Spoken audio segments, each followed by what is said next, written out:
Assim diz o Senhor: se o meu povo que se chama pelo meu nome se humilhar, orar, buscar a minha face e se arrepender, se converter dos seus maus caminhos, então eu, o Senhor, ouvirei dos céus, perdoarei os seus pecados e sararei a sua terra.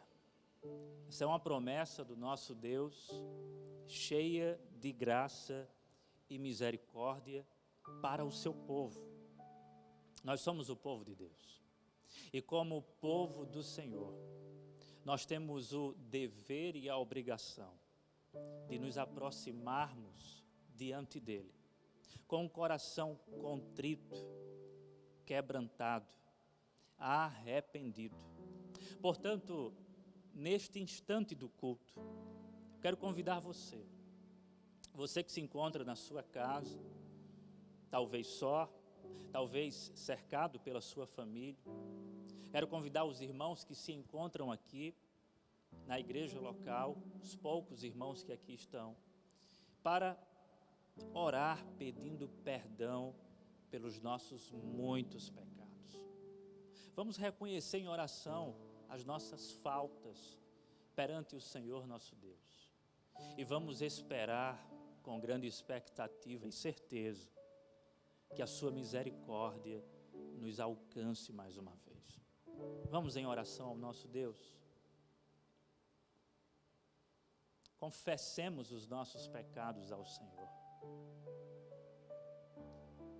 Não esconda diante dele o pecado que habita o seu coração. Até porque todas as coisas estão nuas e patentes aos olhos do nosso Deus. Ó Senhor, neste momento nós nos desnudamos. Senhor, não queremos, não temos a intenção, até porque não podemos, esconder nenhuma faísca de pecado que temos cometido contra o Senhor. Ó Senhor, Tu sabes, Tu sondas os nossos corações, conheces os nossos pensamentos tortuosos, os nossos pensamentos pecaminosos. O nosso coração, Senhor, que é uma fábrica de ídolos, uma indústria de pecados, o Senhor conhece muito bem o que habita no nosso interior. O que dizer das nossas práticas, das nossas atitudes? Ó Deus, nada escapa ao Teu olhar, e é por isso que nos aproximamos de Ti, nos humilhamos na Tua presença, derramamos a nossa alma, reconhecendo a Tua grandeza, a Tua santidade, a Tua soberania, a Tua justiça, a Tua glória, a Tua majestade. Nos diminuímos, Senhor, nos recolhemos a nossa insignificância e pedimos perdão mais uma vez. Perdão, Senhor.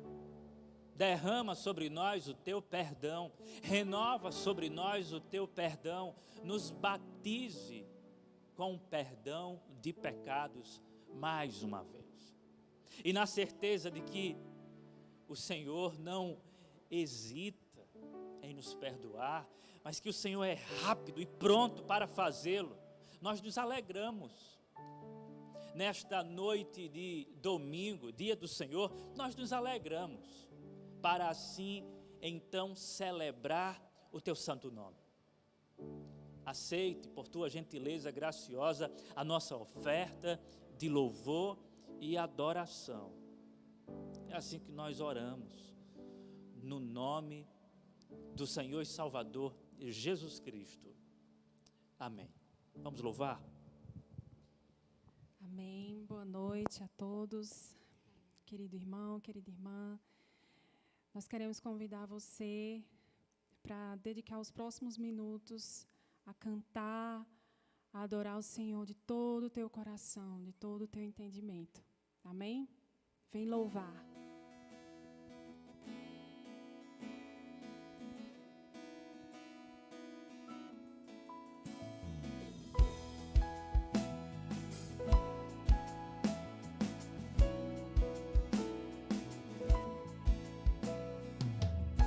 Hoje é tempo de louvar a Deus. Em nós agora habita o Seu Espírito.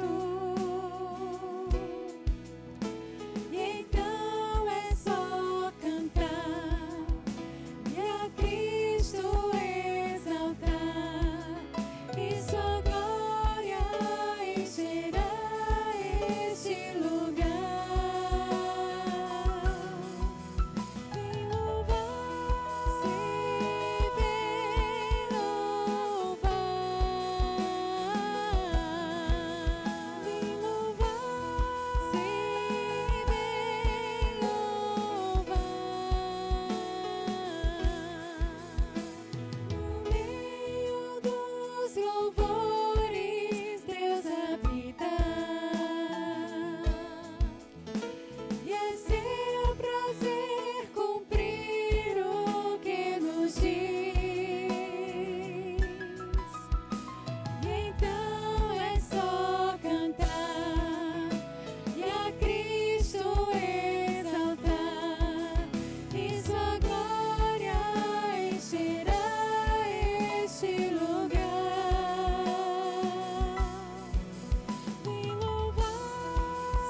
nesses tempos que nós temos vivido, de tantas incertezas, o Senhor te convida a confiar. O Senhor te convida a confiar na sua soberania e no seu cuidado com a sua vida. Amém?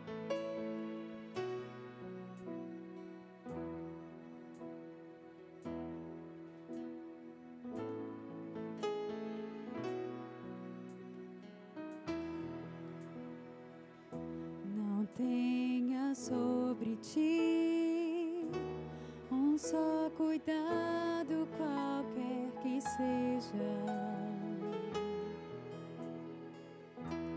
pois somente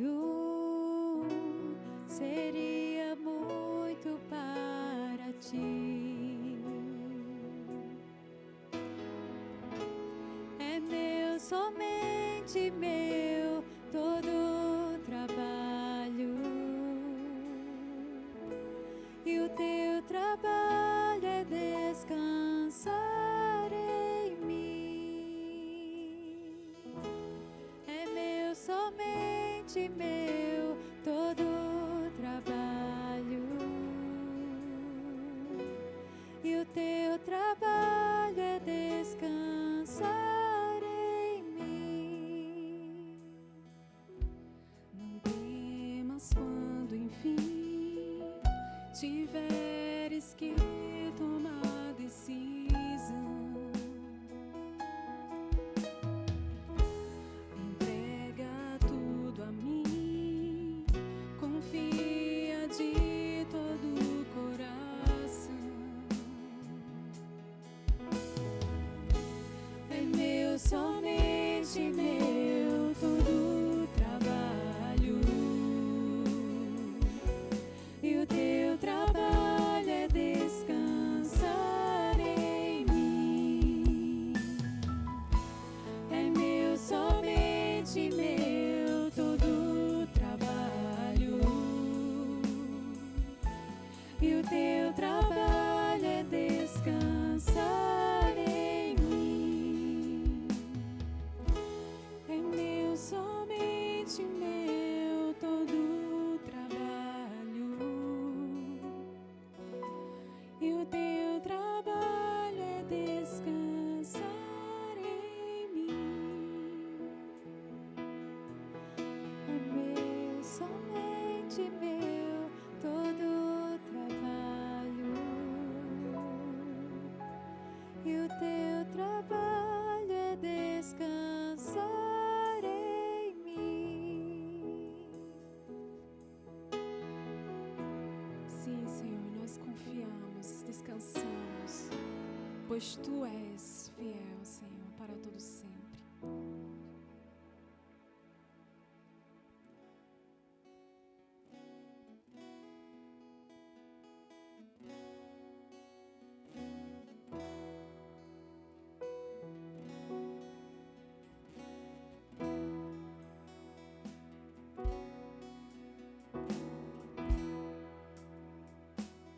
Tu és fiel, Senhor,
Meus irmãos,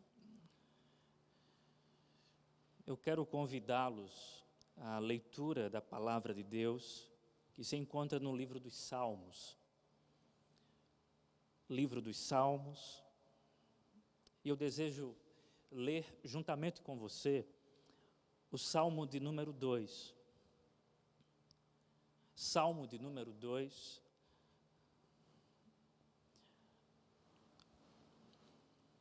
Diz assim o texto sagrado: porque se amontinam as nações e os povos tramam em vão. Os reis da terra tomam posição e os governantes conspiram, unidos contra o Senhor e contra o seu ungido, dizendo: façamos em pedaços as suas correntes, lancemos de nós as suas algemas. Do seu trono nos céus, o Senhor põe-se a rir e caçoa deles. Em sua ira os repreende, e em seu furor os aterroriza, dizendo: eu mesmo estabeleci o meu rei em Sião, no meu santo monte. Proclamarei o decreto do Senhor. Ele me disse: tu és o meu filho, eu hoje te gerei. Pede-me e te darei as nações como herança, e os confins da terra como tua propriedade. Tu as quebrarás com vara de ferro, ou com vara de ferro, e as despedaçarás como a um vaso de barro. Por isso, ó reis, sejam prudentes. Aceitem a advertência, autoridades da terra. Adorem o Senhor com temor, exultem com tremor. Beijem o Filho, para que ele não se ire e vocês não sejam destruídos de repente. Pois no instante acende-se a sua ira. Como são felizes, bem-aventurados os que nele, os que no Filho, em Cristo Jesus, como são felizes. Aqueles que em Cristo Jesus se refugiam, aqueles que colocam a sua esperança no Senhor, esses são felizes. Que esse salmo seja aplicado ao vosso coração através da instrumentalização poderosa do Santo Espírito de Deus. Meus irmãos, nós desejamos, como parte do nosso culto, e os irmãos sabem muito bem disso, nós desejamos continuar adorando ao Senhor com as nossas ofertas, com os nossos dízimos, com os nossos recursos materiais, com o nosso dinheiro. E nesse regime no qual nós nos encontramos, sem o culto público, nosso culto está bem privado. Eu me encontro aqui com o pessoal da mídia, os meus irmãos do louvor e aqueles que, de alguma maneira, precisam estar nesse momento fazendo parte dessa nossa transmissão, para que a mensagem chegue até a sua casa. Uma vez que nós estamos nessas condições, temos alternativas para continuar adorando ao Senhor com os nossos dízimos e com as nossas ofertas. Vocês sabem muito bem que podem fazê-lo por meio de transferência bancária, pelo Pix. Certamente está aparecendo aí a conta da nossa igreja. E desde já eu gostaria de ser grato à Igreja do Senhor, à comunidade local nossa, que está chegando junto, que não está deixando a obra do Senhor nesse quesito, que está cooperando, que está contribuindo. Graças a Deus por isso. E a nossa oração é que o nosso coração continue sendo generoso, especialmente em dias difíceis. Generoso para com a obra do Senhor, uma vez que nós temos as nossas despesas, nós temos os nossos compromissos, nós temos as nossas necessidades. Então você pode ofertar e dizimar na obra do Senhor, na igreja local. Quero fazer uma oração de gratidão a Deus, pelo fato dele ter nos sustentado. Tenho certeza que o pão diário não tem faltado em nossas casas. Então eu quero, juntamente com você, ser grato ao Senhor, porque a sua providência, a sua doce providência tem alcançado as nossas casas. Vamos orar? Senhor, os teus olhos estão atentos às nossas necessidades. Disso nós temos certeza, convicção. O Senhor tem nos assistido. O pão de cada dia não tem nos faltado. Continue, Senhor, gerando dentro de nós generosidade para com a tua obra. Queremos continuar adorando ao Senhor com os nossos recursos, com o nosso dinheiro. Queremos fazer guerra, Senhor, contra o pecado da avareza que habita o nosso coração e que, por vezes, quer tomar conta do nosso coração. Não permita, Senhor, que isso aconteça. Pelo contrário, que haja generosidade no mais íntimo do nosso ser. Sim, Senhor, generosidade para com a tua obra, para com a tua casa, para com as necessidades da comunidade local. Mas também, Senhor, nós desejamos um coração generoso para com os de fora, para com aqueles que precisam do estender das nossas mãos. Ó Deus, que o dinheiro que chega até a nossa conta, que o recurso que chega em nossas mãos, isso seja partilhado, Senhor, e que isso sirva também de oferta aos pobres, aos mais necessitados, àqueles que ainda são estranhos à tua família, mas que carregam dignidade humana, já que são feitos à tua imagem e semelhança. Esse é o nosso pedido, generosidade graciosa. Que esse milagre sempre aconteça dentro de nós, para o louvor da tua glória e para a alegria dos nossos corações. Somos gratos a ti por tudo. É no nome de Jesus que oramos. Amém. Meus irmãos, ainda em espírito de oração, nós desejamos fazer uma intercessão, e aqui eu quero clamar à igreja, para que a igreja se una, onde quer que você esteja, se una comigo em oração, se una com os seus irmãos em oração. Vamos dar as nossas mãos e vamos clamar a Deus por socorro. Estamos enfrentando dias difíceis, dias de lutas, dias de guerras. E somente o Senhor para ir adiante de nós nessa batalha que nós estamos travando. Vamos clamar ao Senhor que venha com socorro. Ele é socorro bem presente na hora da angústia. Clame ao Senhor, Ele vai atender o seu clamor. Peça ajuda a Ele.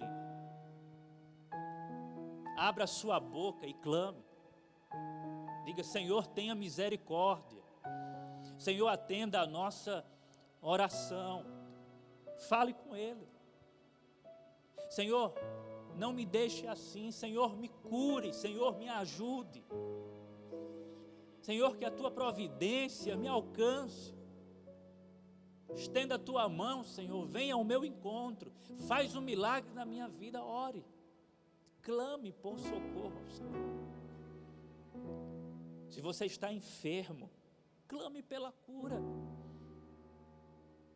Eu quero orar com você. Eu quero pedir socorro, juntamente com você, ao único que pode nos socorrer. O nosso socorro vem do Senhor nosso Deus. Eleva os meus olhos para os montes, diz o salmista, de onde me vem o socorro? O meu socorro vem do Senhor, que fez os céus e a terra. Vamos clamar ao nosso Deus. Senhor,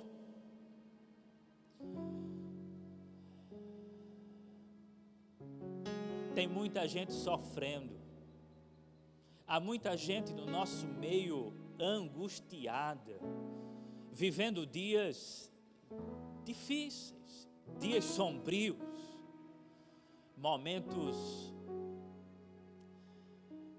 de angústia profunda, Senhor. Os dias são maus, os dias são adversários, há muita adversidade, o vento sopra contra nós. Aliás, Senhor, o vento sopra contra a humanidade. E como igreja do Senhor, povo do Senhor, nós queremos nutrir a nossa intimidade que temos contigo e a liberdade que temos para pedir a Ti, ó Pai. Tu que não és um Deus estranho a nós, Tu és o nosso Pai. Nós queremos clamar por socorro, pedimos a Tua ajuda nesse momento. Atende, Senhor, essa família que agora está pedindo a Ti auxílio do alto. Tu és o Deus que intervém. Estende a Tua mão, Senhor, na vida desse meu irmão, desse nosso irmão que está angustiado, profundamente angustiado, e que precisa do Teu socorro bem presente. Que o Teu consolo alcance as nossas vidas, Senhor, a vida das nossas famílias. Queremos sentir o doce e consolador abraço do Teu Espírito Santo. Cada família, Senhor, ora por um motivo específico. Sim, Senhor, fazemos uma oração bem geral, Te pedimos pela volta, pelo retorno de Cristo. Maranata, ora vem, Senhor Jesus. Essa é a nossa oração em comum. Todo o Teu povo agora ora, Maranata, ora vem, Senhor Jesus. Mas enquanto o Senhor não vem, enquanto o Senhor não volta, colocando um ponto final nessa história, existem pedidos bem particulares. Ó Deus, Tu que contemplas cada família e sabes da necessidade de cada uma delas, atende-as segundo as suas respectivas necessidades. Por favor, Senhor,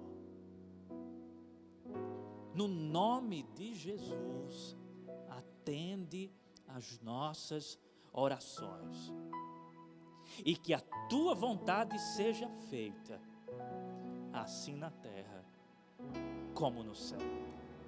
É assim que nós oramos, no nome santo do Senhor e Salvador Jesus Cristo. Amém. Meus irmãos, teremos mais um louvor. Nós iremos preparar os nossos corações para receber a ministração do Evangelho, da Palavra de Deus. Vamos então continuar em adoração. Vamos louvar ao nosso Deus. Tu que estás assentado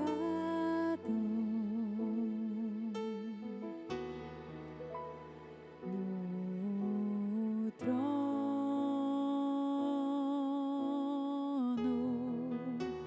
sempre reinando, soberano.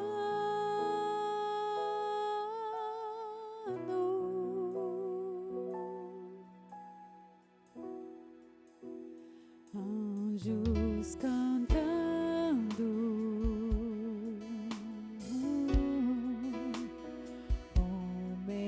se louvando,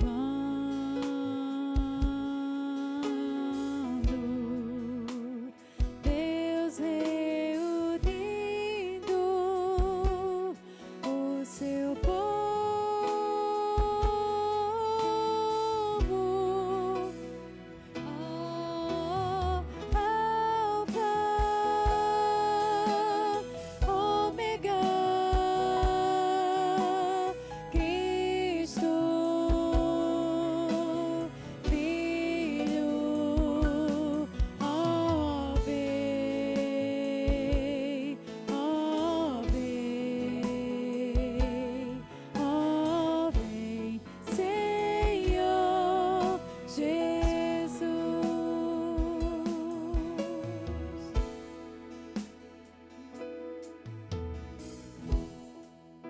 Ansioso espero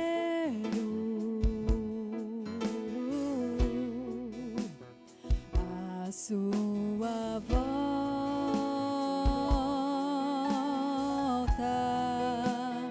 o grande dia em que tu virás.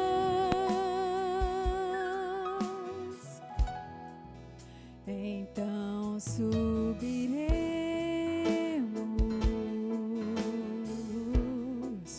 contigo estaremos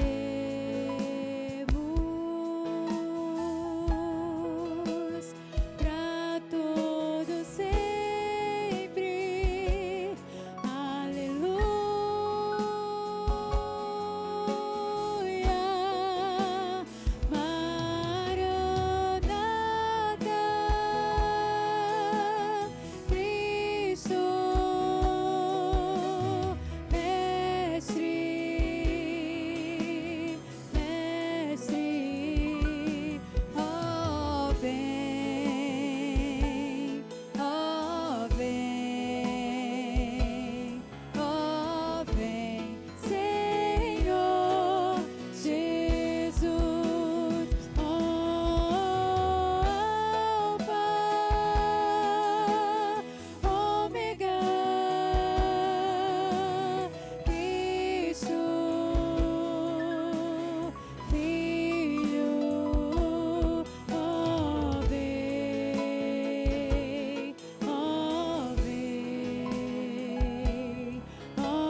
Meus irmãos, neste momento eu quero convidá-los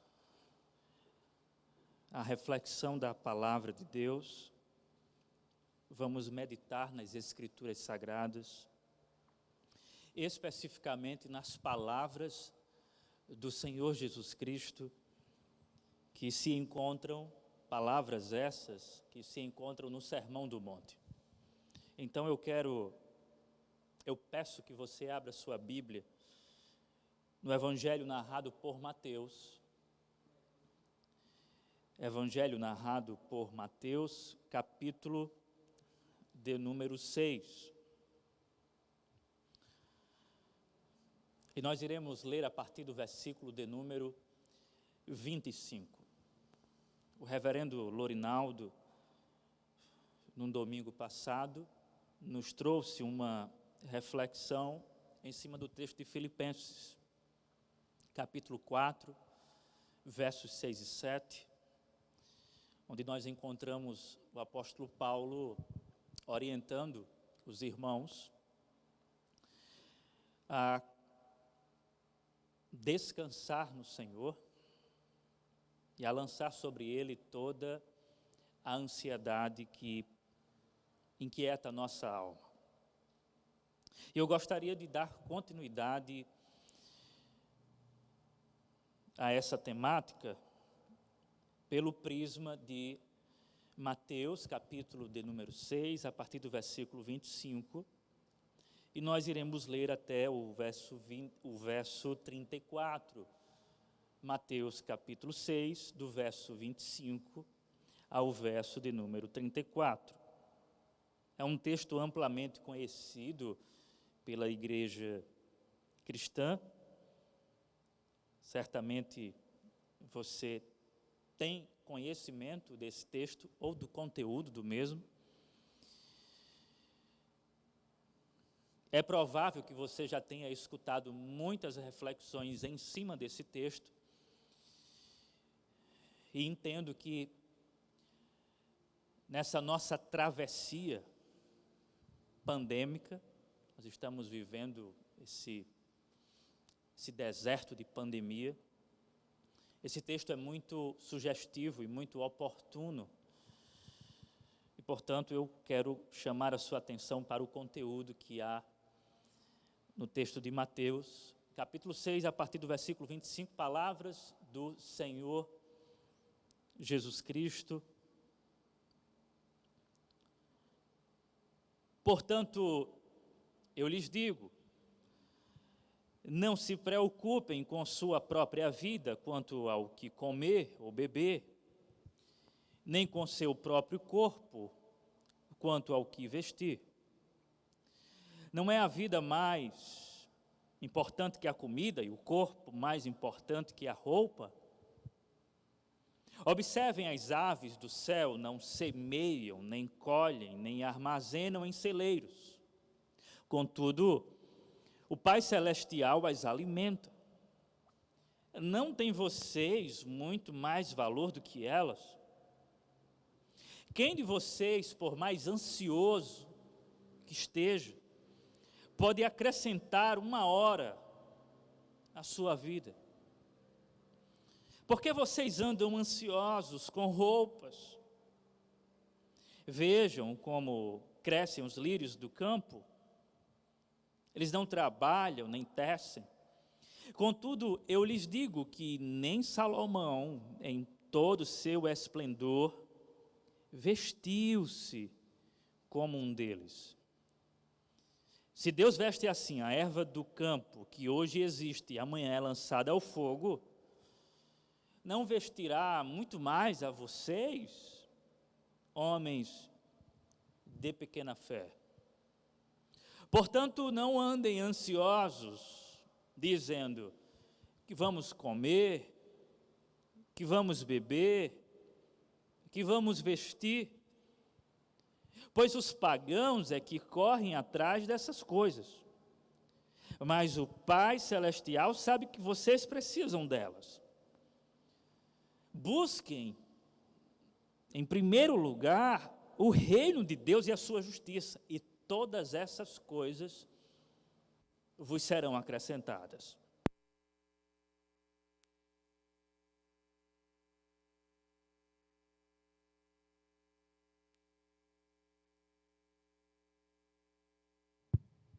Portanto, não se preocupem com o amanhã, pois o amanhã trará as suas próprias preocupações. Basta a cada dia o seu próprio mal. Senhor, nós pedimos-te mais uma vez pelo milagre da pregação, que o dom da profecia esteja em ação, que a palavra alcance os corações. Fala com o teu povo, Senhor, fala conosco, para o louvor da tua glória, como sempre, como também para o consolo da nossa alma. Queremos descansar em ti, à luz dessa palavra. Essa é a nossa oração, no nome de Jesus. Amém. Meus irmãos, o número de casos tem aumentado assustadoramente. Ninguém está absolutamente imune. Pelo contrário. Todos nós estamos vulneráveis. Ricos, pobres, grandes, pequenos, homens, mulheres, jovens, idosos. Todos estamos vulneráveis. A grande maioria da população tem chegado ao limiar, ao precipício do desespero. E somente aqueles que foram afetados de maneira grave, digamos assim, sabe qual é a sensação de pensar que vai morrer por falta de ar, por falta de oxigênio. Isso é assustador. Agora, escute, não pense que estou falando do novo coronavírus. Não estou falando do novo coronavírus. Estou falando da velha e antiga ansiedade. A ansiedade com as suas manifestações mais danosas, variadas e danosas, nocivas à vida humana, tanto na área psíquica, como também na área emocional, espiritual e física, gerando problemas psicossomáticos ou doenças psicossomáticas. A propósito, nesse período de travessia pandêmica, como disse há pouco, nesses tempos difíceis que nós estamos enfrentando, a ansiedade tem atingido proporções epidêmicas. Muita gente com ansiedade excessiva. E é sobre o combate à ansiedade que eu gostaria de refletir com vocês neste exato momento. As palavras de Jesus no Sermão do Monte, no texto que fora lido, escolhido, selecionado e lido por nós, as palavras de Jesus falam exatamente sobre a ansiedade, mais especificamente sobre o combate à ansiedade. É importante deixar claro, como nota de esclarecimento, ou se você preferir como nota de rodapé, que a ansiedade sobre a qual Jesus faz referência e que ele está combatendo, não é uma ansiedade normal ou uma ansiedade inata. Isto porque todos nós temos ou carregamos uma dose de ansiedade que é importante e imprescindível para o nosso viver. Precisamos de uma certa dose de preocupação para nos prepararmos para os nossos desafios. Não é sobre essa ansiedade natural e inata, que faz parte de nós, que Jesus está falando e condenando. Mas é sobre um tipo de ansiedade pecaminosa, agressiva à nossa saúde mental, emocional, física e espiritual, sobretudo. E no texto, Jesus apresenta várias razões pelas quais nós não devemos andar ansiosos. Dito isto, eu quero pontuar algumas razões, à luz das palavras do Senhor Jesus Cristo, que nós podemos nos apoiar nelas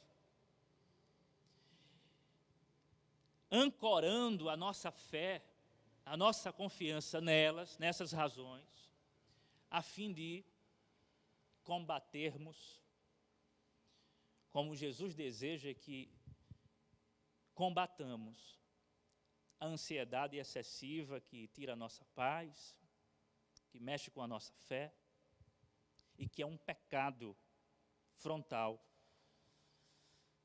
ao Deus de providência graciosa.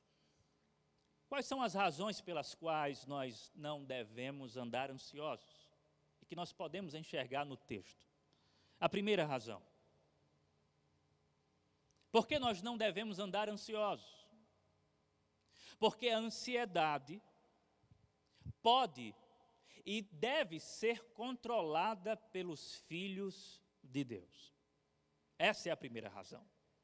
E para sustentar essa primeira razão, eu quero pontuar duas coisas.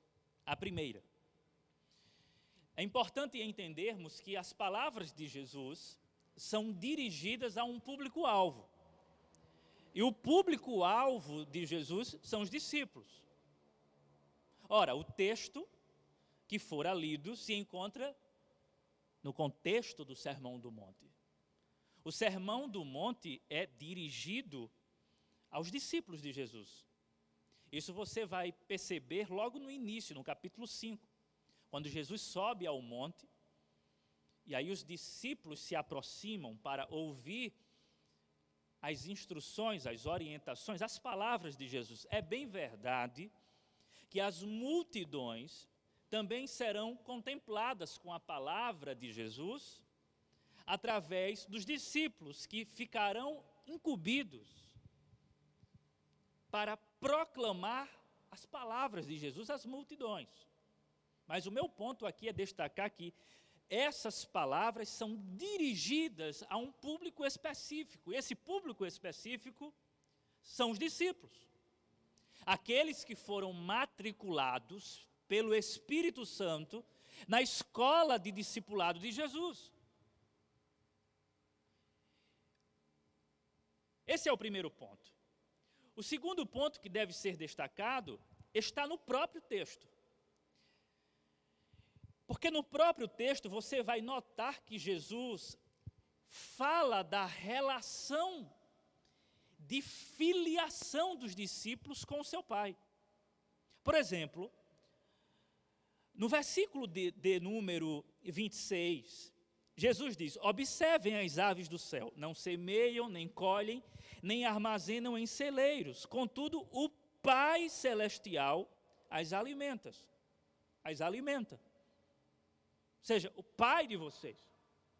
O meu Pai é o Pai de vocês. No versículo de número 32, Jesus diz: pois os pagãos é que correm atrás dessas coisas, mas o Pai Celestial sabe que vocês precisam delas. Então note, Jesus está tratando os discípulos, os seus discípulos, como filhos de Deus. No próprio Sermão do Monte, Jesus vai ensinar a oração do Pai Nosso. Então a relação é de filiação com Deus. Os discípulos têm a Deus como Pai. E esse é o ponto. O fato dos discípulos serem filhos de Deus. São filhos de Deus porque foram recrutados pelo Senhor Jesus Cristo para o discipulado. São servos de Jesus. Se são servos de Jesus, são filhos de Deus. Fazem parte da família de Deus. E uma vez que essa palavra é dirigida aos discípulos, e esses discípulos são filhos de Deus, a conclusão que nós chegamos é a seguinte: os discípulos, os filhos de Deus, os discípulos de Jesus, eles podem controlar e vencer a ansiedade. Diante disso, duas aplicações bem práticas e óbvias. A primeira delas: essa é uma palavra que não é aplicada aos de fora. Isto é,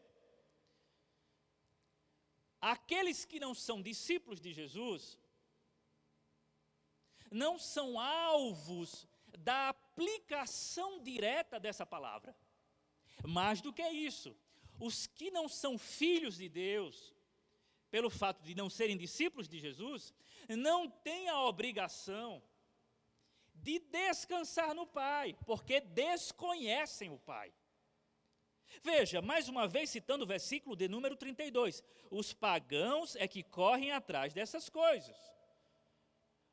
O que Jesus está dizendo é, olha, os pagãos, aqueles que não fazem parte da família da fé, eles vivem ansiosos, correndo de um lado para o outro, e faz sentido. Por que faz sentido? Porque eles não conhecem o Pai.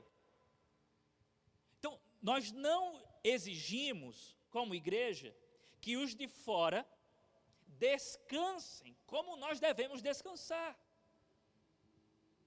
O que se espera do mundo é realmente o corre-corre, o desespero, a falta de confiança, a inquietação, a preocupação excessiva, a ansiedade. É isso que se espera. Agora, o que se espera dos filhos de Deus não é esse tipo de comportamento inquieto.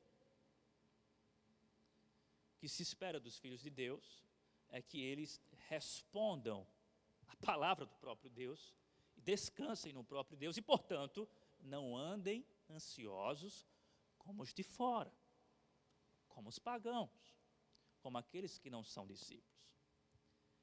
Sendo assim, a segunda aplicação prática e óbvia é que essa palavra só pode ser aplicada aos filhos de Deus. Portanto, eu me dirijo a você. A advertência de Jesus é para você, é para mim, é para nós. Nós entendemos o que ele está dizendo. Faz sentido para nós. Quando Jesus diz assim, não andeis ansiosos, e começa a dar razões para isso, nós entendemos. Nós conseguimos discernir, faz sentido para nós. A nossa fé responde a isso. Mais uma vez, falando dos que estão longe da família de Deus, dos pagãos, dos gentios, daqueles que são estranhos à família de Deus, a necessidade destes não é se livrar da ansiedade. Ou melhor, a grande necessidade destes não é se livrar das preocupações dessa vida.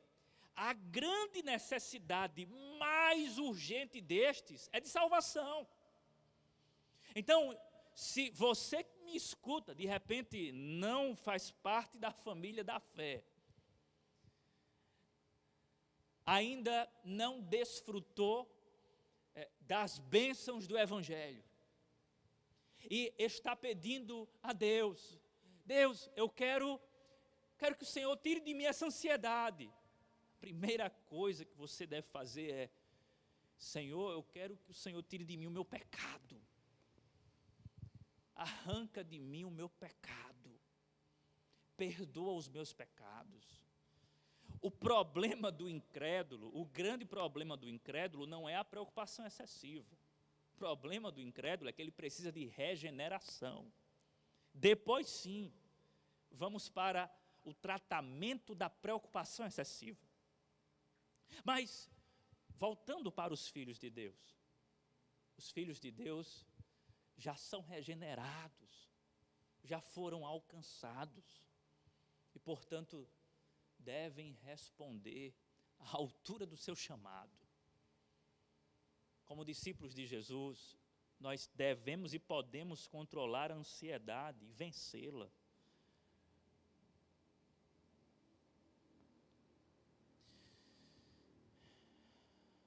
Quando Jesus termina o Sermão do Monte, Jesus fala o seguinte, as suas últimas palavras, na verdade, aquele que ouve as minhas palavras e as pratica.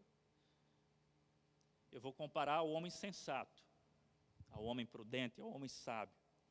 E aí ele vai contar aquela ilustração da casa, que edifica a casa sobre a rocha. Aquele que ouve as palavras e não as pratica, ele vai comparar o homem sensato, que não constrói a sua casa sobre a rocha, mas sobre a areia. E aí quando vier a tempestade, a inundação, quando vier o vento forte, a casa não vai ficar de pé. O que eu quero destacar nesse final do Sermão do Monte é que Jesus está dizendo que é possível para os discípulos cumprir as suas palavras. Como também é possível para os discípulos pecar contra as palavras de Jesus. Então veja, possa ser que você esteja sendo insensato. O chamado de Jesus é para que você seja prudente, coloque em prática as palavras de Jesus. Como isso acontece? Descansando nele, confiando na própria palavra do Senhor Jesus.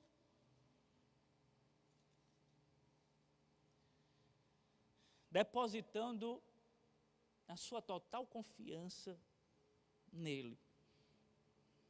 Mas aqui nós fazemos uma pergunta crucial. Como é que um filho de Deus, discípulo de Jesus, vive andando de maneira não ansiosa? Como é o comportamento desse discípulo? Se ele é discípulo e se ele vive de maneira não ansiosa, como é que isso se traduz na prática? Como é que você percebe que um filho de Deus está andando, se saindo dos laços da ansiedade? Porque o tempo todo o discípulo de Jesus está sendo ameaçado. A ansiedade, vez por outra, quer tomar conta de nós. E como é que na prática isso funciona? Como é que nós conseguimos, como filhos de Deus, andar nos desvencilhando de tudo aquilo que quer nos laçar, gerando em nós inquietação, preocupação, ansiedade excessiva, adoecendo a nossa vida? A resposta a essa pergunta está no versículo de número 33, que para muitos estudiosos é o auge das palavras de Jesus nesse trecho. Busquem em primeiro lugar o reino de Deus e a sua justiça, e as demais coisas serão acrescentadas. Está aqui a resposta à pergunta: como é que os filhos de Deus vivem de maneira não ansiosa? Só há uma resposta, e a resposta está aqui no texto: buscando o reino de Deus em primeiro lugar, e a sua justiça. E aí o discípulo caminha com uma certeza. Qual é a certeza? Que as demais coisas serão acrescentadas. As coisas básicas. O básico da nossa vida será acrescentado. O Senhor se preocupa conosco. O Senhor cuida de nós. O Senhor nos assiste. Ele vai estar sempre conosco. Sabendo nós disso, nós colocamos em prática o seguinte: nós buscamos em primeiro lugar o reino de Deus e a sua justiça. O colocar o reino de Deus em primeiro lugar, o buscar o reino de Deus em primeiro lugar, o termo aqui grego, né, para primeiro, que é protos, não nos traz uma ideia cronológica, tá? Primeiro vem o reino, depois vem isso, depois vem aquilo, não é isso. A ideia do protos, de primeiro, é que toda a sua vida deve ser orientada pelo reino de Deus. Tudo que você faz na vida deve ser norteado pelo reino de Deus e sua justiça. Então, a ideia não é de você colocar em primeiro lugar a Jesus, e depois em segundo lugar a sua família, e depois em terceiro lugar isso. Não. A ideia é de você colocar o rei desse reino, que é o Senhor Jesus, no centro da sua vida. É colocá-lo no centro da sua vida, permitir, se é que nós podemos ou devemos usar essa expressão, permitir Jesus reinar, deixar com que Ele governe a nossa existência e as nossas atividades, nos lançando assim aos seus cuidados. Senhor, governe a minha vida, Tu és o meu rei, Tu és aquele que determina tudo o que eu faço, o meu andar. Tu és o Deus que sustenta a minha vida. Eu me levanto porque o Senhor permite, eu me deito porque o Senhor me dá um sono. Eu descanso porque o Senhor também me oferta descanso. Eu trabalho porque é o Senhor quem me dá energia para trabalhar. Então, o buscar o reino de Deus em primeiro lugar é você olhar para Jesus e dizer: Senhor, eu me rendo à Tua autoridade. E tudo que eu fizer na minha vida é debaixo da Tua autoridade. Na minha família, no meu trabalho, no meu lazer, onde quer que eu esteja, e qualquer experiência que eu me aventure a passar por ela, o Senhor governa a minha vida. É isso que significa buscar o reino de Deus em primeiro lugar, a sua justiça. É ter o Senhor no centro da vida e se colocar em sujeição absoluta a Ele e dizer: Senhor, governa toda a minha vida, toda a minha história. O que eu quero é que o Senhor tome conta, controle as minhas emoções, controle os meus pensamentos, tome as rédeas da minha vida. Eu já não sou dono mais da minha existência, Tu és o dono da minha vida. É assim que funciona na prática. E aí você vai perceber que quando nós tomamos algumas atitudes precipitadas, marginalizando o Senhor Jesus, colocando Ele de lado, tentando tomar as rédeas da nossa história, nós entramos num poço de ansiedade. Às vezes nós somos tentados e a tentação nos vence. E parece que nós queremos nos assentar no trono da nossa própria existência, dizendo: não, eu resolvo isso. Aqui nós estamos pecando contra o Senhor. Aí a ansiedade toma conta de nós, a preocupação excessiva vai tomar conta da nossa mente. Nós não iremos dar conta de todas as coisas. E o que precisamos fazer urgentemente é: Senhor, tenha misericórdia, eu me arrependo do meu pecado, se assente no trono da minha existência, tome conta da minha vida. Filho de Deus, se sujeite ao senhorio de Jesus Cristo. Segunda razão pela qual, ou através da qual, nós não devemos andar ansiosos. Por que nós não devemos andar ansiosos? Porque a ansiedade nos torna escravos de tudo aquilo que não deve nos escravizar. A ansiedade nos torna escravos de tudo aquilo que não deve nos escravizar. Veja, o texto começa com um conectivo gramatical.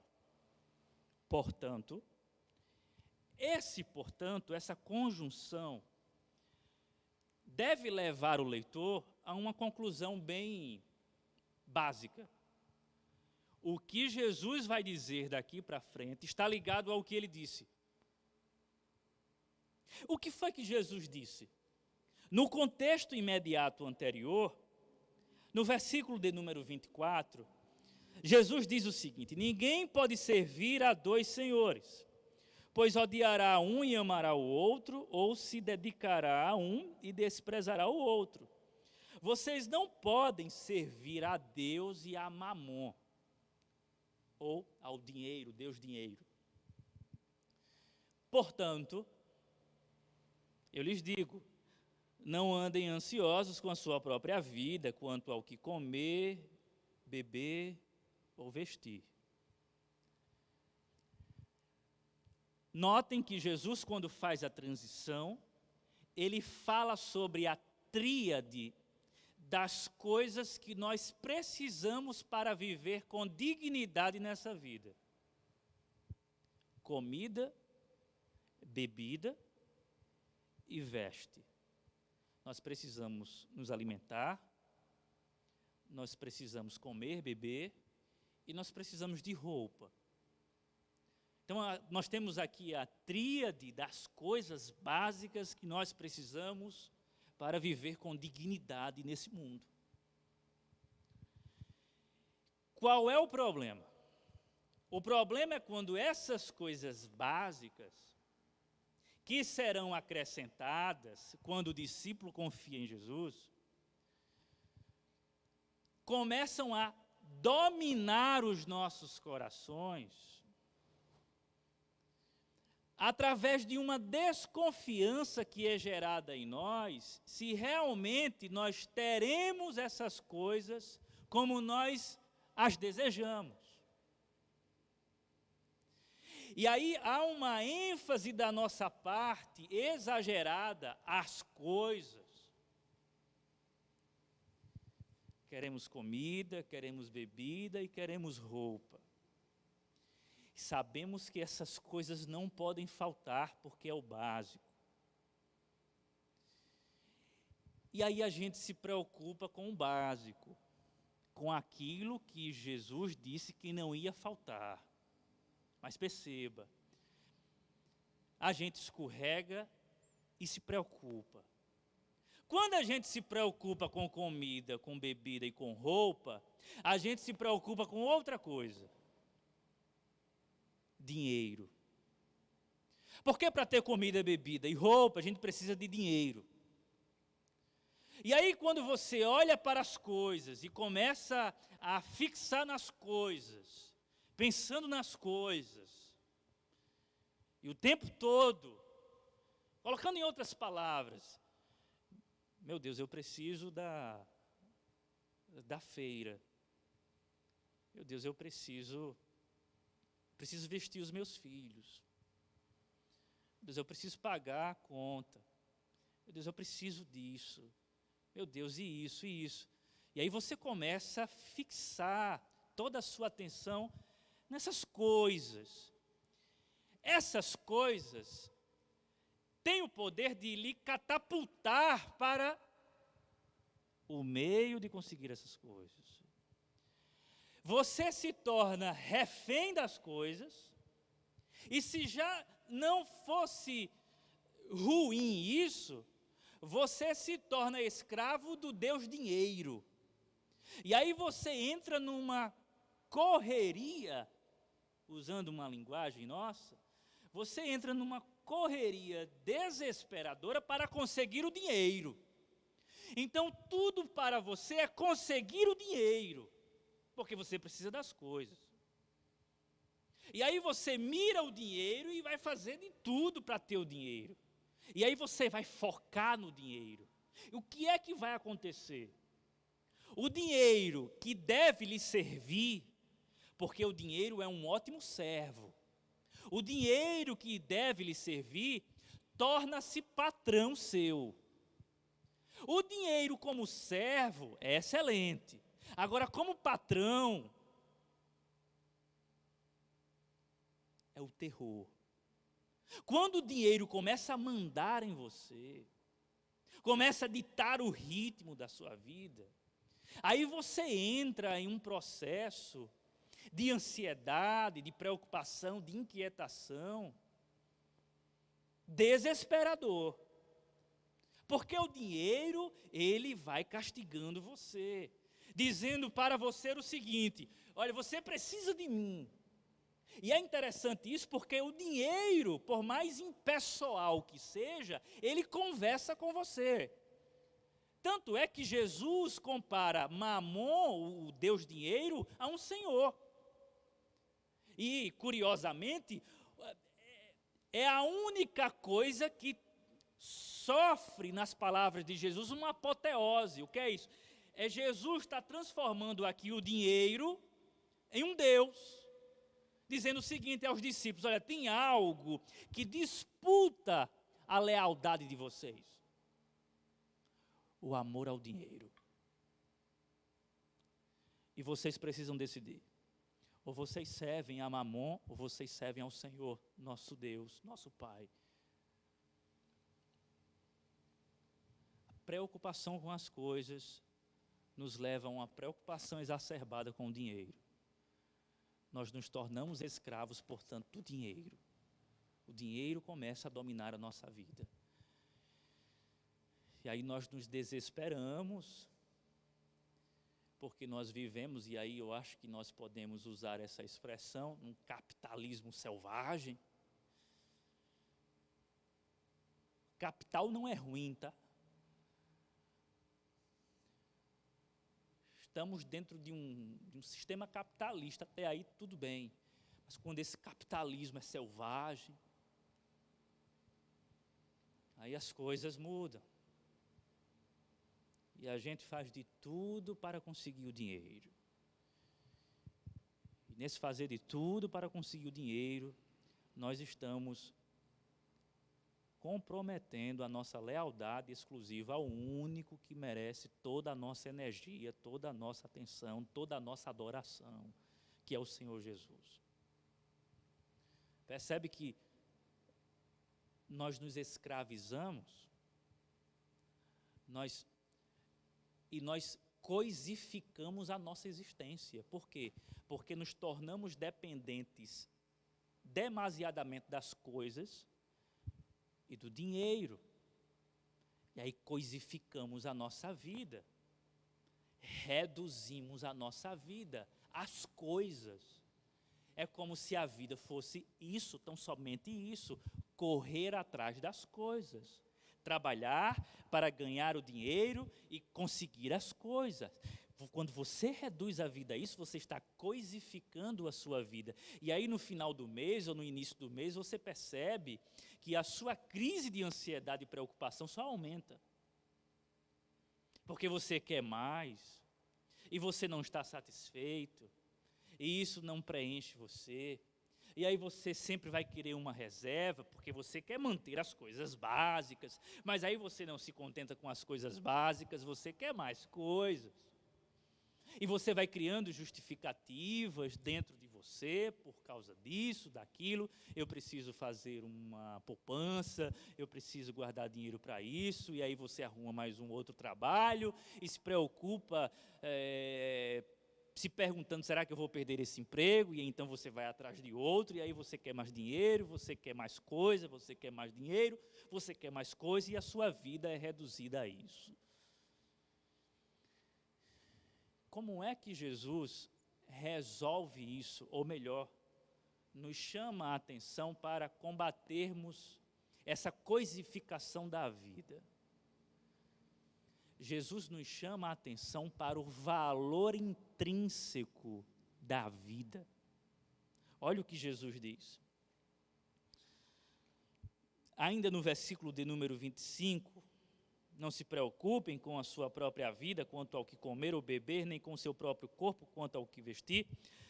Não é a vida mais importante que a comida?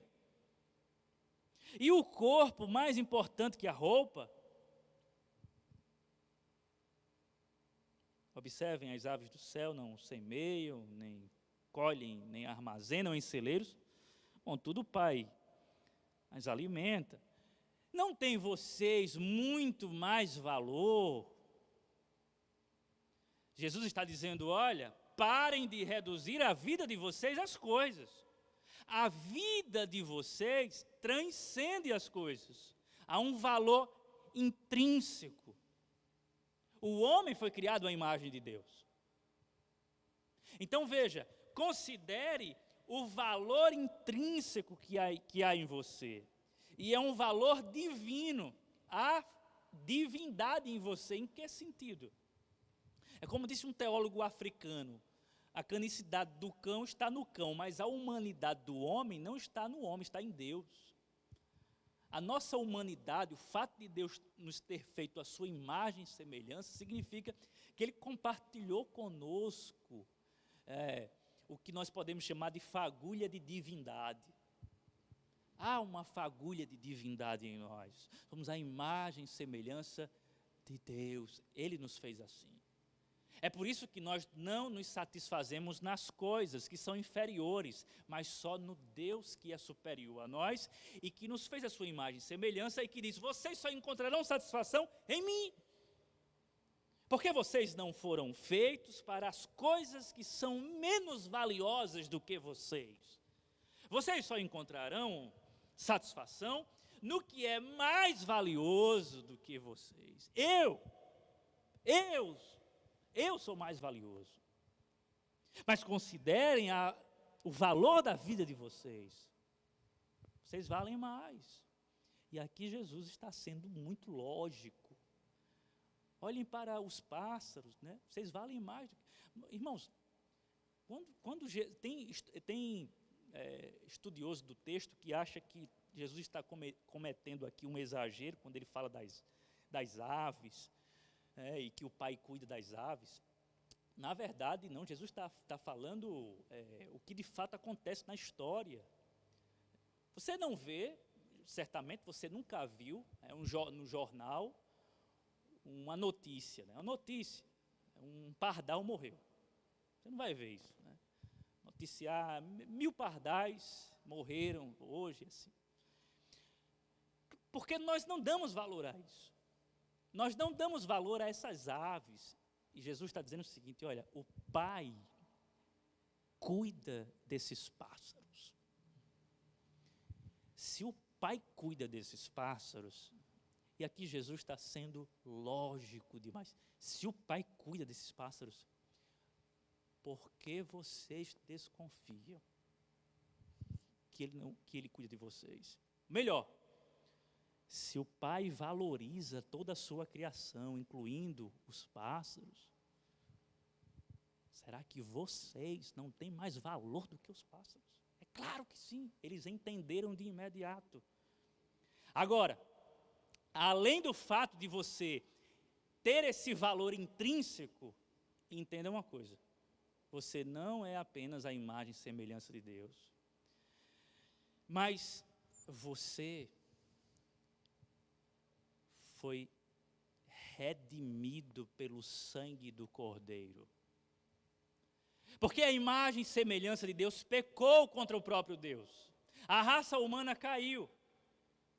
Mas nós temos a boa notícia, e o que é a boa notícia? O Evangelho, o Senhor Jesus Cristo, morrendo pelos seus, derramando o seu sangue na cruz do Calvário, expiando o pecado do seu povo, salvando os seus.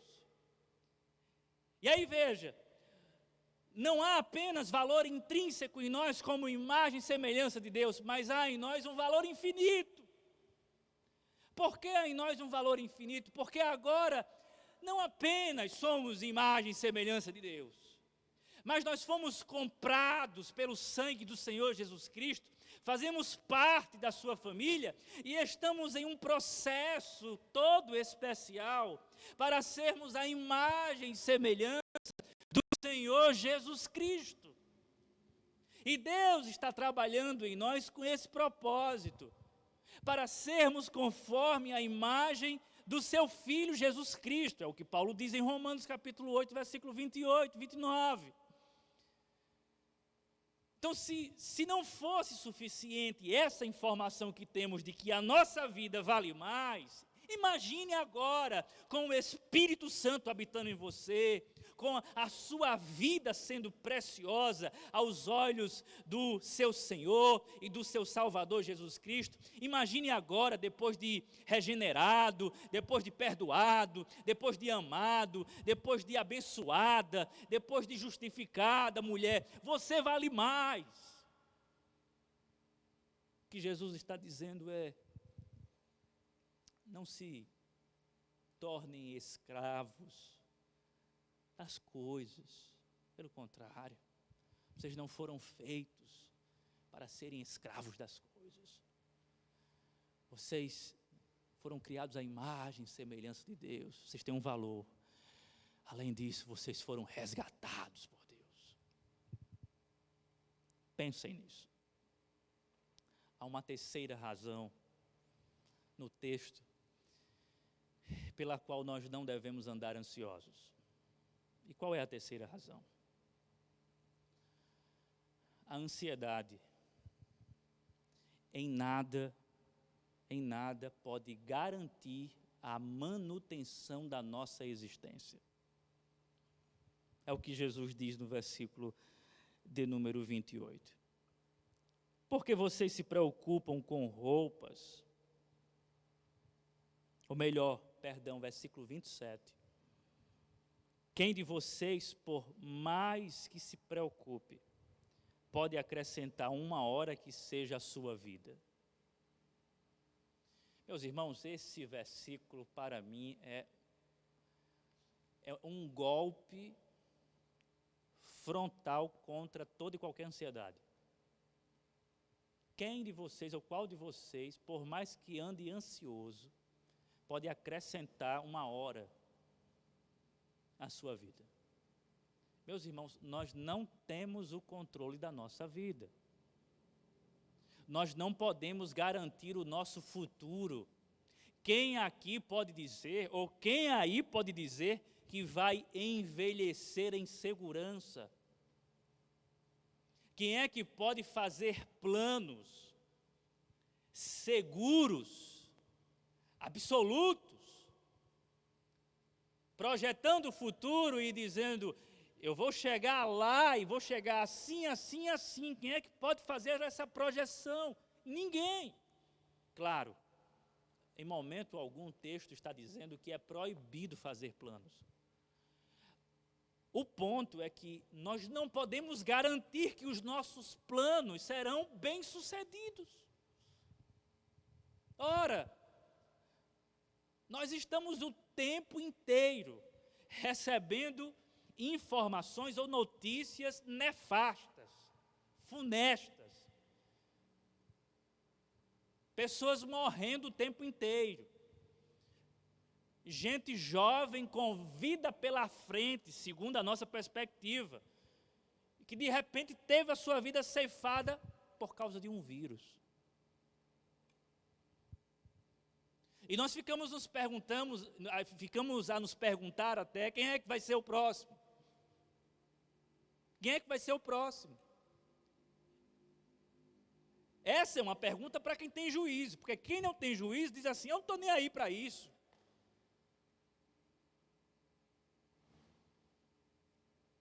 Isso aí não existe. Isso aí é coisa que estão inventando por aí. Mas quem tem juízo faz essa reflexão acerca da vida. Porque, de fato, vidas estão sendo ceifadas. Pessoas que até não tinham nenhum tipo de comorbidade foram embora. Faz sentido mais do que nunca esse texto. Quem é que pode acrescentar à sua vida uma hora que seja? E aí essa palavra vem de encontro à nossa ansiedade que tenta resolver alguma coisa e não resolve nada. Porque nós ficamos ansiosos e preocupados. Meu Deus, o que será? Será que nós iremos? Será que eu preciso me cuidar? Eu preciso fazer isso. E aí, às vezes, vira uma paranoia. Vira uma neurose. E a pergunta é, isso não vai garantir a sua vida. Você não vai manter a sua existência com essa crise. Tudo pode acontecer, inclusive nada. O que Jesus está dizendo é, olha, de nada adianta. Toda essa preocupação com o amanhã. Vocês não podem acrescentar nada. Agora vejam, se nós não podemos, se nós não podemos garantir a manutenção da nossa existência, o que é que nós podemos garantir? enquanto vivemos, nós podemos garantir a nossa manutenção da vida de oração. E é aqui que está o segredo.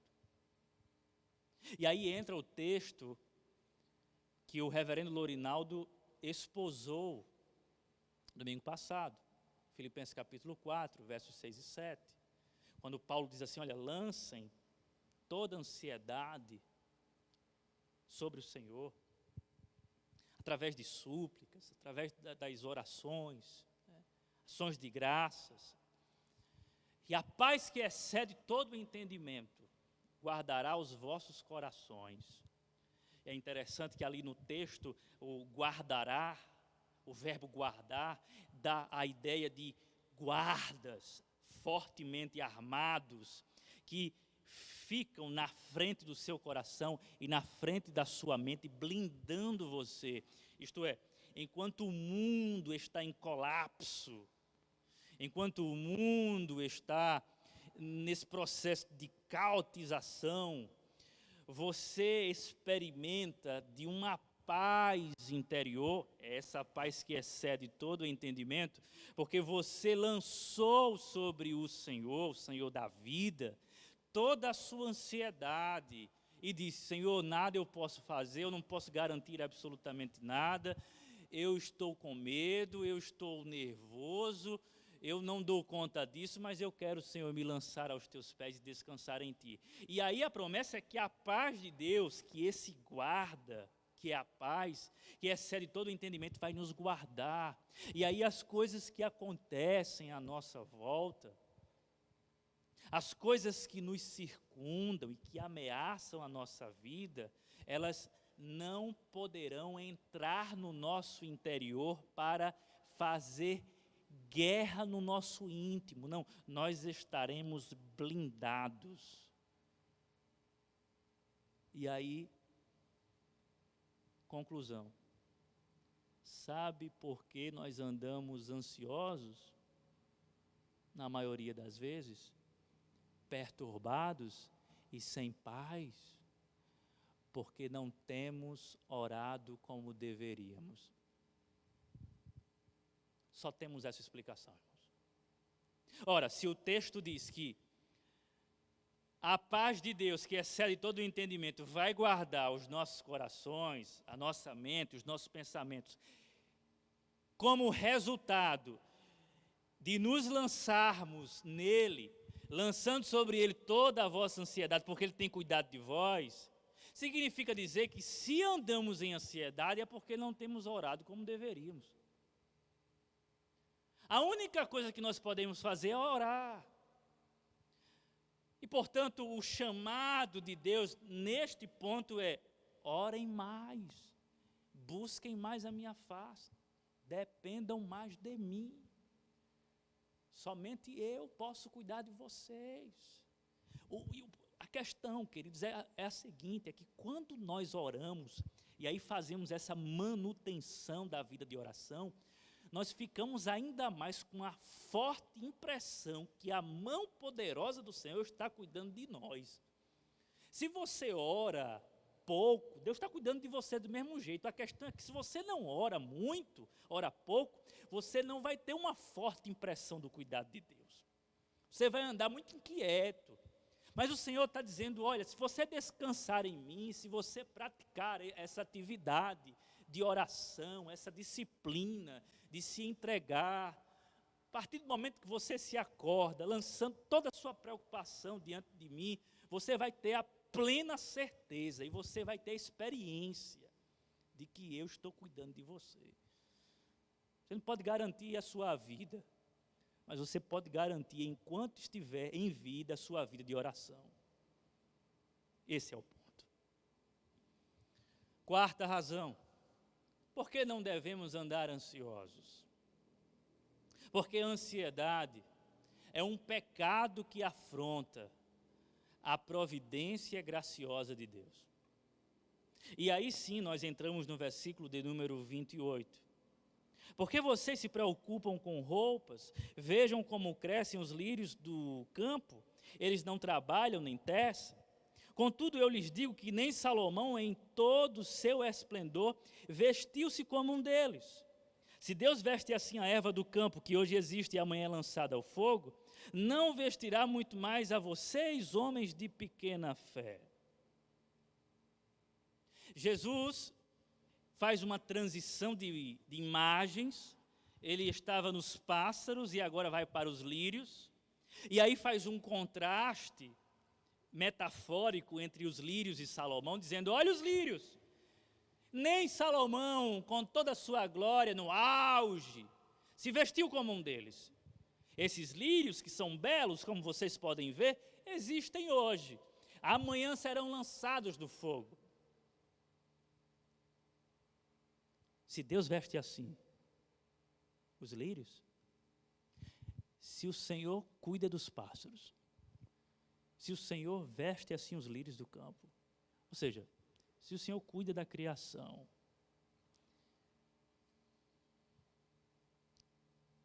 não cuidará o Senhor da coroa da criação? Será que o Senhor não cuidará de vocês? Homens de pequena fé.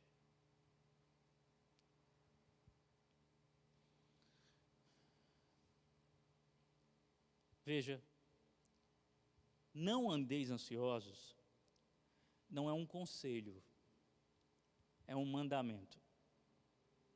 Por 3 vezes, isso aparece no texto, no começo, no meio e no fim. Não se preocupem, não se preocupem, não se preocupem. Não andeis ansiosos, não andeis ansiosos, não andeis ansiosos. Por 3 vezes. Essa é a tônica do texto. Não andeis ansiosos. Isso é um mandamento. Quando nós andamos em ansiedade, nós quebramos o mandamento.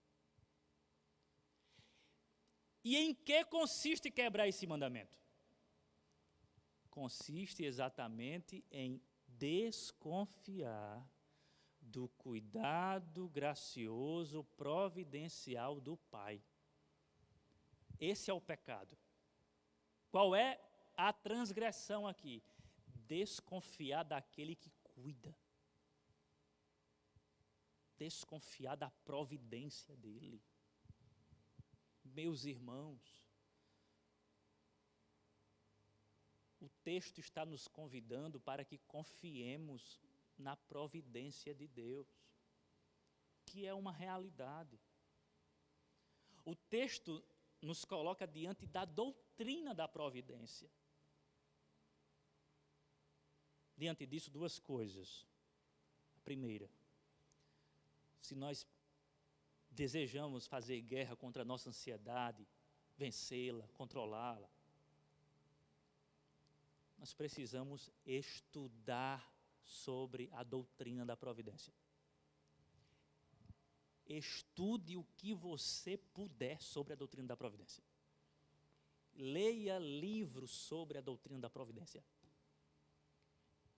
Claro, leia as Escrituras. A metanarrativa da providência de Deus na história. Mas pegue livros específicos de teologia mesmo, sobre a providência de Deus. E veja como é que essa providência está em atuação na história. Se encante com a doutrina da providência. Conheça mais sobre a providência. Veja quão bela e quão profunda é essa doutrina. Não apenas isso. Uma outra coisa. Além de estudar a doutrina da providência, viva a doutrina da providência. Porque não basta conhecer a doutrina da providência. Precisamos experimentar a doutrina da providência. Encarnar a doutrina da providência. E como é que isso acontece? Quando nós, homens de pouca fé, ou de pequena fé, exercemos fé no controle de Deus, na história, na macrohistória, na microhistória, em todas as áreas da existência humana. Descanse no Senhor. Lute contra a sua incredulidade. Quando o seu coração quiser lhe trair com relação a isso, diga: coração, eu não confio em você, eu confio no Deus que cuida de mim, porque o seu coração vai dizer em algum momento, olha, você está desassistido, Ele não vai cuidar disso, você vai estar descoberto quanto a isso.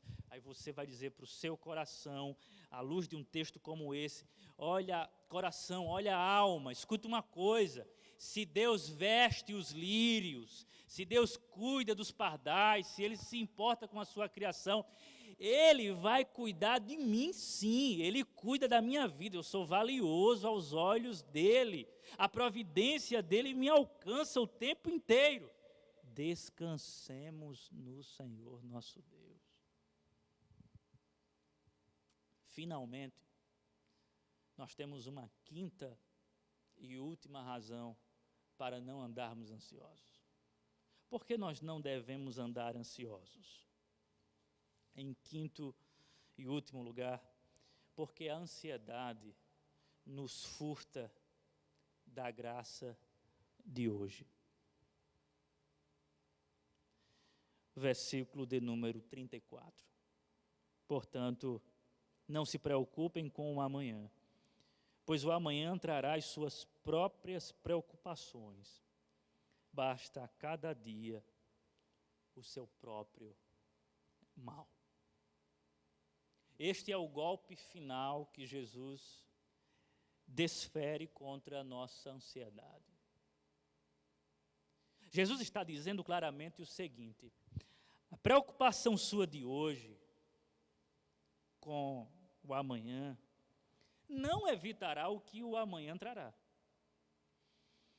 Além disso, o que Jesus está dizendo é o seguinte: olha, lidem com os problemas reais de agora e não com os problemas imaginários de amanhã.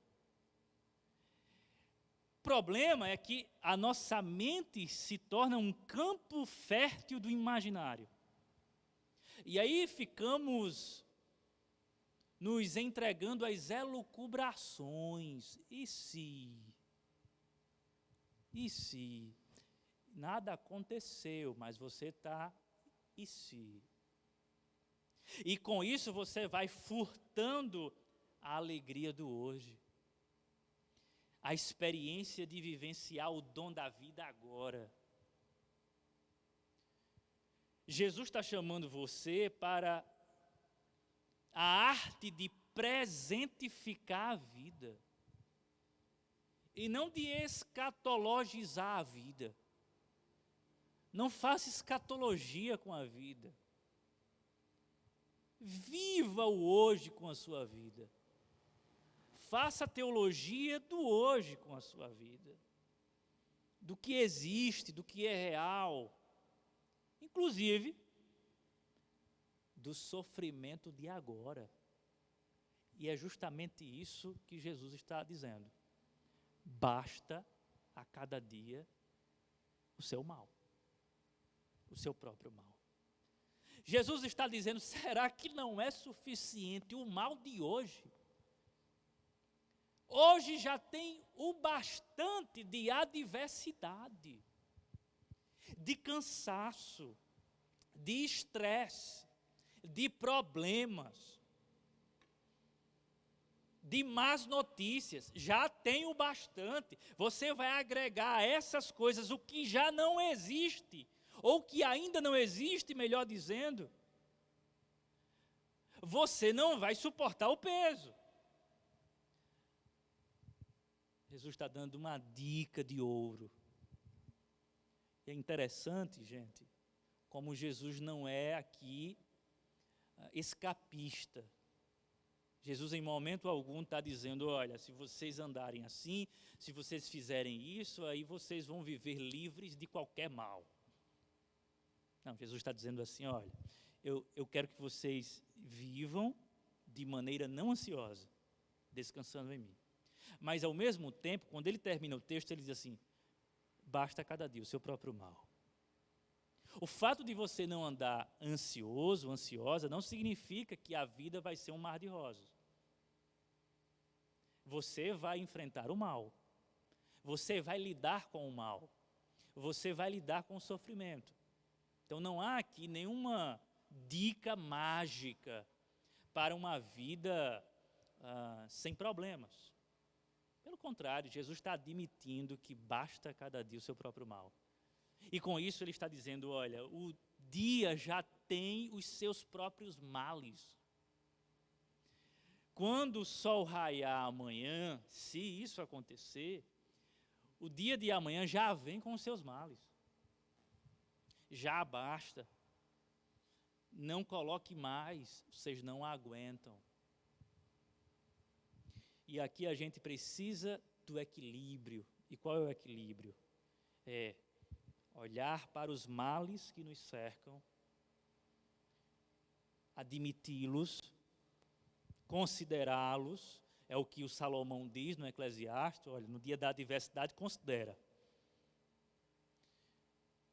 Mas veja, não se desespera. Se basta cada dia o seu próprio mal, já deu. Não deixa com que a preocupação com o mal de amanhã te furte do existir agora, da alegria do hoje. Porque a preocupação com o amanhã vai apodrecer a graça de agora. Escute, a preocupação com o amanhã faz apodrecer a graça do hoje. Lembram do maná? Se eles recolhessem mais, além da cota do dia, apodrecia. É só para o dia de hoje. E Jesus está dizendo, aproveita o dia de hoje, vive o dia de hoje, encara o dia de hoje, resolve o problema de hoje, e o problema de amanhã é amanhã. Não andeis ansiosos. Essa é a palavra do Senhor Jesus para cada um de nós.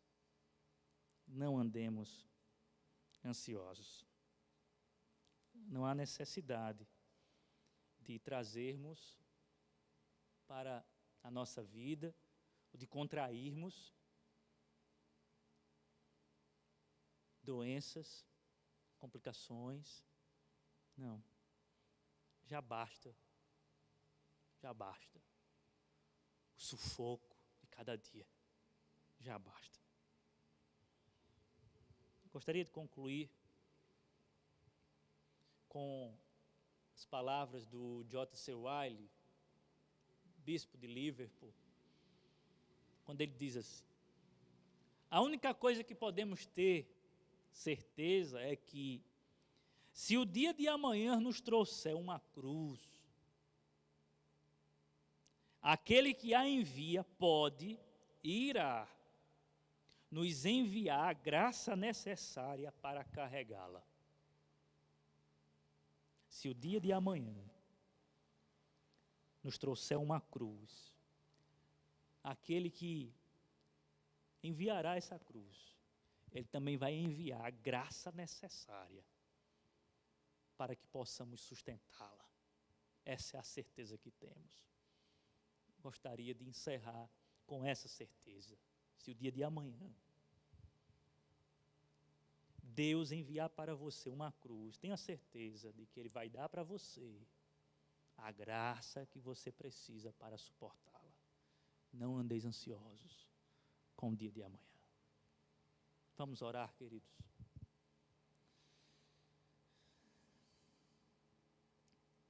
Senhor Deus, tenha misericórdia de nós. Queremos confessar que não tem sido fácil para nós lidar com a ansiedade, combatê-la, exorcizá-la, despachá-la, não dar atenção a ela, não deixar com que ela nos domine. Não tem sido fácil, Senhor. Mas pela Tua palavra, pelo poder do Teu Espírito Santo, pela Tua graça, nós podemos sim, Senhor, vencer a ansiedade, controlar a ansiedade e assim viver buscando o Teu reino em primeiro lugar. Ó Deus, não permitas que andemos no dia de hoje com fardos imaginários de amanhã. Não, Senhor. Nós queremos viver o hoje, dia a dia, considerando o mal, a adversidade do agora, mas ao mesmo tempo considerando a oportunidade que o Senhor nos concede para também glorificar o teu nome na alegria que o Senhor dá na terra dos viventes. Nós te agradecemos pelo dom da vida. Te agradecemos, Senhor, pela oportunidade que nos deste de viver todo esse tempo. Te louvamos, Senhor, porque te conhecemos e isso é o que importa. Te conhecemos como Pai nosso, nosso Deus, nosso Senhor, nosso Salvador. Obrigado por isso, Senhor, por essas preciosas verdades. Sobretudo, te agradecemos pela salvação em Cristo Jesus. Essa é a nossa oração. E que a graça do Senhor Jesus, o amor de Deus nosso Pai e as ricas consolações do Espírito Santo repousem sobre cada um de nós, desde agora e para todo sempre. Amém e amém. Que Deus nos abençoe, queridos.